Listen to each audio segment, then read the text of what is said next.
Welcome to the ACPN Wellness Leadership Program.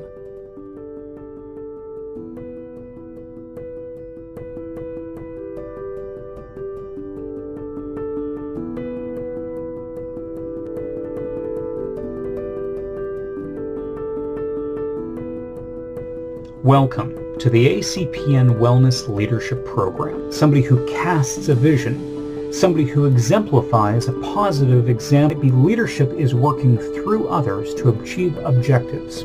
It could be leadership is the capacity to translate vision into reality. Leadership is unlocking people's potential to become better. John Maxwell says leadership is someone who knows the way, goes the way, and shows the way. At the end of the day, leadership is the ability to attract and motivate followers.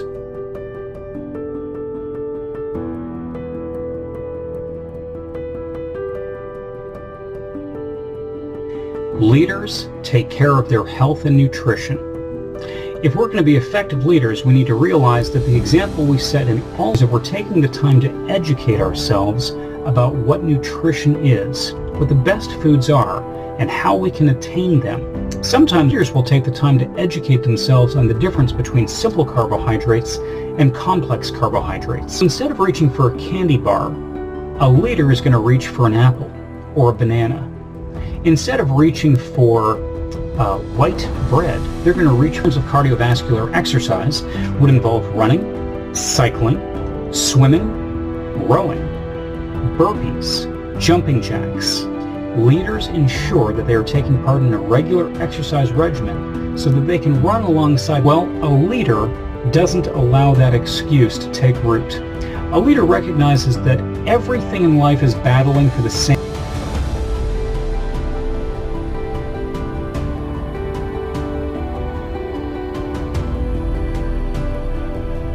All right, folks, let's talk about the 5 levels of leadership.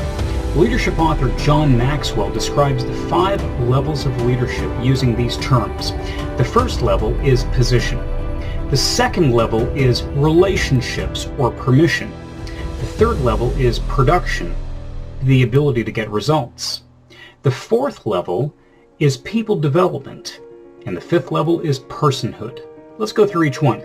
Level number 1, position, is the lowest level of leadership. This is where beginning leaders believe that they derive their influence. Level of leadership, they're usually focused on politicking. They're usually focused on securing and maintaining that position.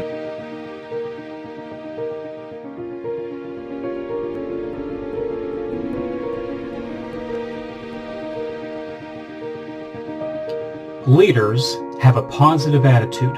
It's one of the most important characteristics of an exceptional leader. Positive attitude is an intellectual decision to look on the right side. What am I looking at, and what does this mean to me? Execute me.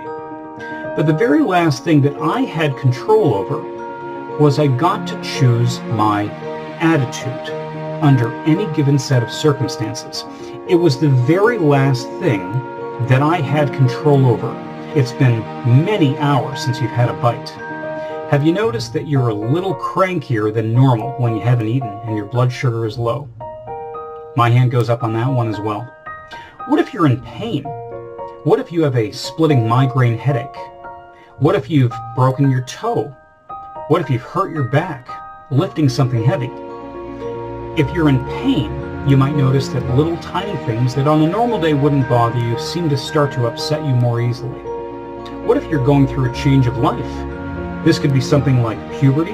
As teenagers all of a sudden feel these tremendous emotional mood swings. It could be pregnancy. It could be you've got this wonderful gift on the way, but it's doing battle with your emotions as your body changes. It could also be menopause, as your body makes that life change, and the hormones in your brain are not what they normally are. And all of a sudden, this is causing some extra mood swings for you. That can certainly complicate your emotional response. And finally, what if there is a precipitating emotional event? What if you just got off the telephone? And now what we need to do is diagnose what our story is, and then step back and rewrite it. And now you're probably thinking about, oh, that's true, I am breathing right now. Well, we notice what we decide is significant to notice. I want you to look around whatever room you're going to notice a Honda. And if you ask your brain to notice what is good, you're going to notice what is good. If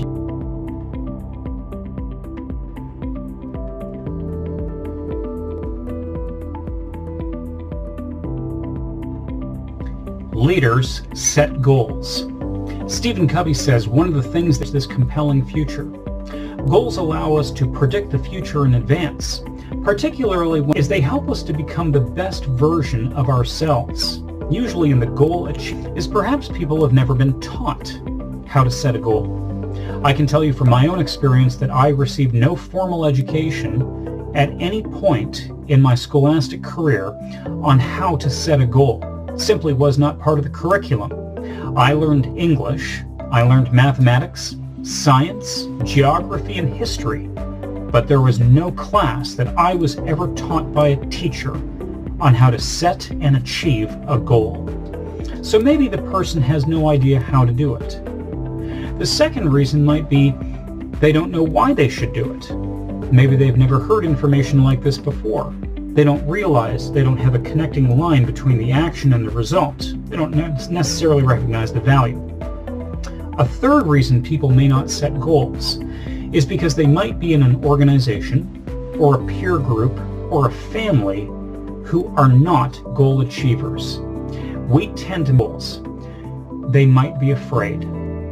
They might recognize it's valuable to do so, but they're scared. And so there's a couple things people might be scared of. First of all, one of the biggest things that people might be scared of is the fear of failure. Their internal dialogue might be, if I try to accomplish, might be a fear of success.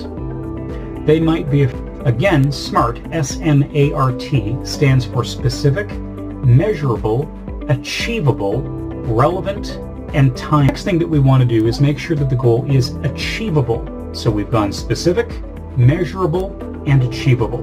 What does the achievable mean? Them stretch goals. The next factor is being relevant. So we've talked about specific, measurable, achievable, and now relevant. Goals are relevant. Finally, time-bound. So we've talked about specific, measurable, achievable, relevant, and now time-bound. This are some other things we can do to make sure that we're on track. Well, we certainly want to map out a game plan for accomplishing the goal, writing down all of the specifics. Ask this question: what could go wrong? It's been my experience as we're achieving a goal, something always goes wrong. Something always pops up that was unexpected to throw us off track. Sometimes an error costs us ground, loses time, materials, relationships, and we need to account for that in our plan. And so a really good thing when we ask what could go wrong, first it allows us to think ahead and brainstorm our potential responses when those problems arise. I also believe it's a really good thing to leave in buffer time. If you've got something due on the 30th of the month, what I'm with, and have some accountability to that team, that they know what you're working on and that you've promised. I believe in setting little rewards. As you hit your milestones, reward yourself.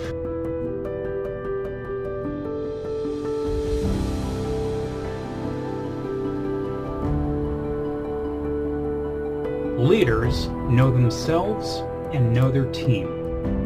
It's incredibly important in being an effective leader to understand the temperament and personality of yourself and all of your teammates. One of the most powerful frameworks for understanding temperaments is DISC, D-I-S-C.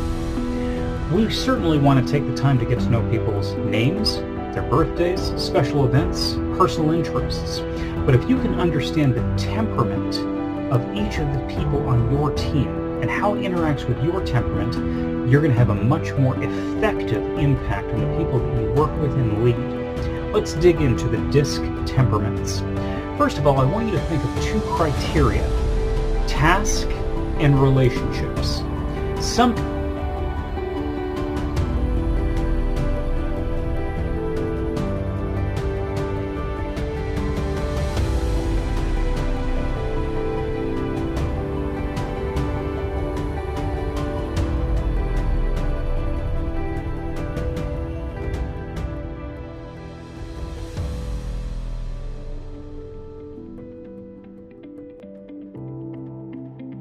team, but of changing themselves. Here's to starting. Write down all the qualities that you'd like to see in your team. Write them all down.